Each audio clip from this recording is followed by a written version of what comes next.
সেদিন আমাদের ফারিয়া আপু আমাদের সব পারফর্মারদেরকে জিজ্ঞেস করলো, আচ্ছা বলো তো চিন্তা ভাবনা আর ভুল চিন্তা ভাবনা এই দুইটার মধ্যে পার্থক্য কি? পিছন থেকে আমাদের আবিদ হাসান নীরব উঠা কইল, আপু আপনি একটা জিনিস, এটা আমাদের চিন্তা ভাবনা, আর আমরা এখনো বাচ্চা, এটা আপনার ভুল চিন্তা ভাবনা।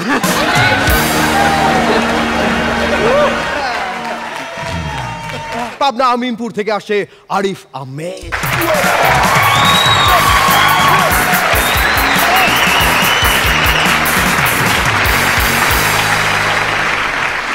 আসসালামু আলাইকুম দাদা। ইয়েস রানী ভাই। ভাই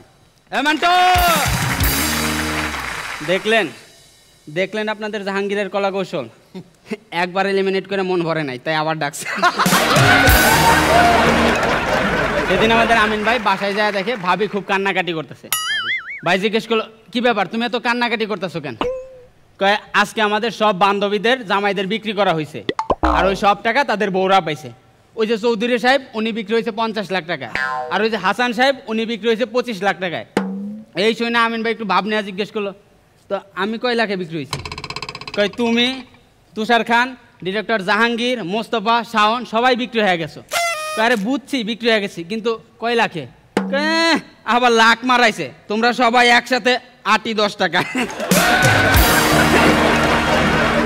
সেদিন এক ফকির আমাদের জাহাঙ্গীর বাইরে বলতেছে, কই ভাই এটা কি আপনার বাড়ি? কয় হ। কই ভাই আমার করে বাদ দেন না, আমি 2 দিন ধরে কিছু খাই নাই, আমার মেলা খিদা লাগছে। কই ভাত তো রান্ধি নাই রে। কই দেখেন না যেভাবে হোক আমার করে বাদ দেন। কই আচ্ছা ঠিক আছে, কালকের ভাত খাইতে পারবি? কই হ ভাই পারবো, আমার খালি পেট বললেই হয়েছে। আচ্ছা ঠিক আছে, তাইলে কালকে আসিস।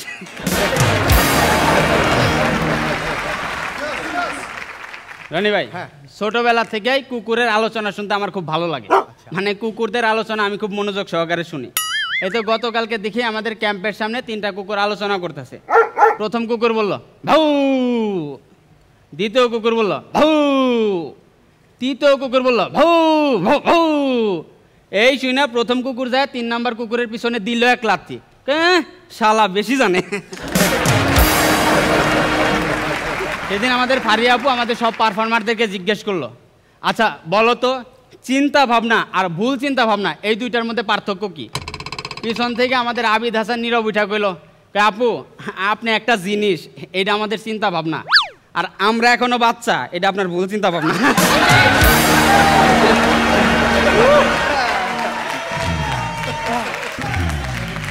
সেদিন আমাদের রনি ভাই এক বাসে উঠছে।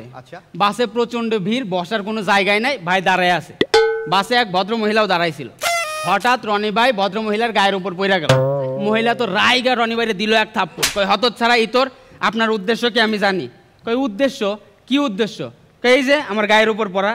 কিছুক্ষণ পর স্টপেজ আসলো, বাস থাইমা গেল, রনি ভাই নাইমা যাবে এমন সময় বলতেছে, আপা আপনি কিন্তু ভুল করলেন। কই মানে?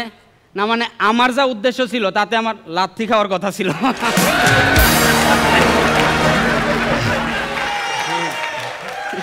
সেদিন আমাদের মেন্টর শাওনদা পায়ের বুড়া আঙ্গুলে ব্যথা পায়ে হাসপাতালে গেছে। যায়া দেখে ডাক্তার নাই, নার্স বসে আছে। নার্স বলল নেন কাপড় চাপড় খুইলা বেডে শুয়া পড়েন। কই কেন? ব্যথা পাইছি পায়ের বুড়া আঙ্গুলে, কাপড় চাপড় খুলতে হইব কেন? কয় না আমাদের এখানে ট্রিটমেন্টের এইটাই নিয়ম।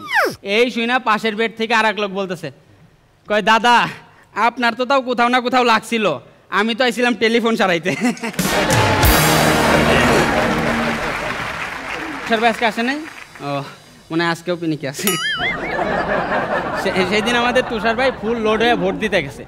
যায়া ভোট দিতে দেরি করতেছে দেখে পুলিং এজেন্ট এবং পিছন থেকে লোকজন চিল্লাচিল্লি শুরু করছে, এই মিয়া কি শুরু করছেন, একটা ভোট দিতে এতক্ষণ লাগে, সরেন এখান থেকে। আরে ভাই দাঁড়ান, শালার মনেই করতে পারতাছি না মালটা খাওয়াইলো কোন দল।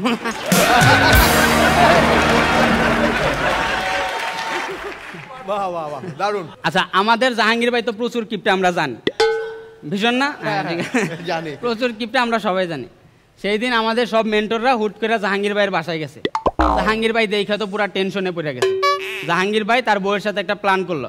কই শোনো, প্রথমে প্লেটে একটা করে রুটি দিবা আর সামান্য একটু সবজি দিবা, কিছুক্ষণ পর আইসা দ্বিতীয়বার দেওয়ার জন্য সাধবা, বাকিটা আমি দেখে নেব। যেই কথা সেই কাজ, প্রথমে প্লেটে একটা করে রুটি আর সামান্য একটু সবজি দিল। কিছুক্ষণ পর জাহাঙ্গীর ভাইয়ের বউ আইসা জাহাঙ্গীর ভাইরে জিজ্ঞেস করতেছে, কি গো রুটি কি আরো দিমু? আরে না, পেট একদম ভরে গেছে, একটুও খালি নাই, এখন তো একমাত্র কুত্তা ছাড়া দুইটা রুটি আর কেউ খাইতে পারবো না। Thank you.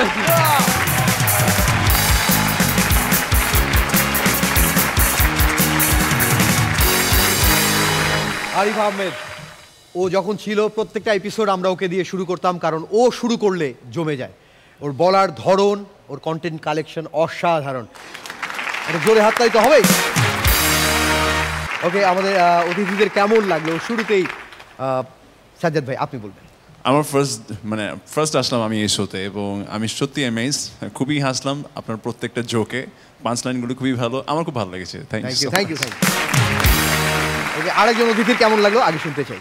খুব ভালো, আমি আসলে খুব এনজয় করছিলাম। তবে শবনম ফারি আপুকে নিয়ে যেটা মানে বলেছেন সেটা সবচেয়ে বেস্ট ছিল, এপিক ছিল, দারুণ ছিল। That was the best. এটা ট্রু। আপু বলেছে এটা ট্রু, এবং সবকিছু মিলিয়ে খুব ভালো লেগেছে। আমিও প্রথমবার আসলাম, মানে স্টার্টিংটা খুব ভালো ছিল। Thank you. Thank you.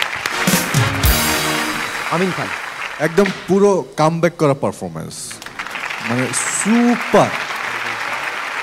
এই পারফরমেন্সগুলো যদি আগে দিতে না তাহলে কামব্যাক করা লাগতো না। তুমি থাকতে অন্যরা বাড়ি চলে যেত এতদিনে। সুন্দর ছিল, অনেক সুন্দর ছিল।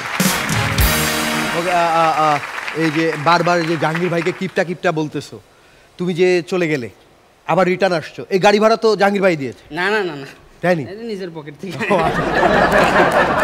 ওকে, এই তথ্যটা আমি জানি, স্ট্যাবলিশ করলাম। ওকে, এবার শবনম ফারিয়া, যিনি ভুলের মধ্যে আছেন। Arif, welcome back. ভালো লাগছে তোমাকে দেখে।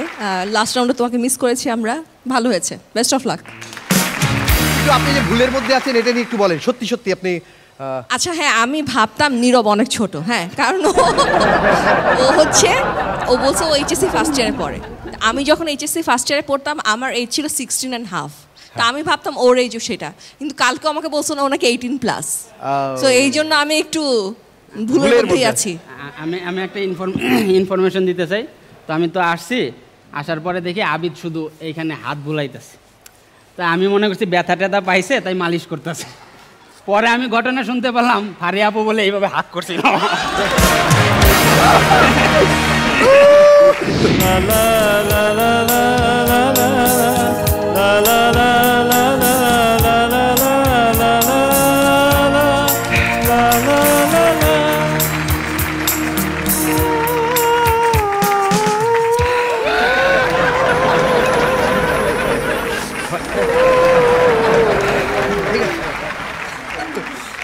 আমি ভাবলাম ছোট বাচ্চা, আন্ডার 18, মহিবুল্লাহকেও করা যায়, সো ওকেও করা যাবে। এখন ও শুনতেছে ও 18+, একটু টেনশনে পড়ে গেলাম। মানে তোমরা এই লেভেলের দুষ্টু হয়ে গেছো, আমাদের পেছনে পেছনে এগুলা করো। ওকে, একটা জোরে হাততালি হোক আরিফ আহমেদের জন্য। দুর্দান্ত আরিফ আহমেদ, তোমার জন্য শুভকামনা থাকলো। আমরা আজকে যে 6 জনকে দিয়ে আমরা এই ওয়াইল্ড কার্ড এপিসোড খেলছি, প্রত্যেকে দুর্দান্ত, বেস্ট অবশ্যই প্রত্যেকে দেওয়ার চেষ্টা করবে। তোমার জন্য শুভকামনা, প্লিজ।